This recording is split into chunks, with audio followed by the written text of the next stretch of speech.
It's Saturday afternoon.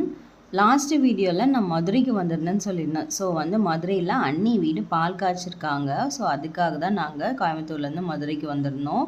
First வீடெல்லாம் போய் பார்த்துட்டு வந்துட்டு ஹோட்டலில் ரூம் எடுத்து அங்கே தங்கியிருந்தோம். தென் அண்ணியும் தூத்துக்குடியிலேருந்து வந்துட்டாங்க. ஸோ எல்லாருமே சேர்ந்து கொஞ்சம் நேரம் டைம் ஸ்பெண்ட் பண்ணிட்டு இருந்தோம். தென் எல்லோரும் சரவணா ஸ்டோர் போயிருந்தாங்க.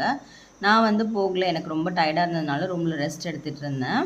அடுத்த நாள் காலையில் 4 மணிக்கெலாம் பால் காய்ச்சிற ஃபங்க்ஷன் இருந்தது. ஸோ காலையில் சீக்கிரமாக எழுந்திரிக்கணும்னு சொல்லிட்டு சீக்கிரமாக தூங்கியாச்சு.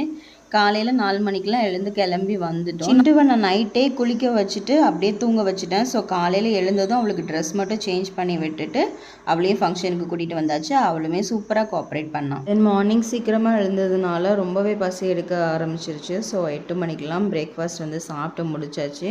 சாப்பிட்டு முடிச்சுட்டு ஜாலியாக எல்லோரும் பேசிட்டு டான்ஸ் பண்ணிவிட்டு ஜாலியாக அந்த டேவை ஸ்பெண்ட் பண்ணோம்.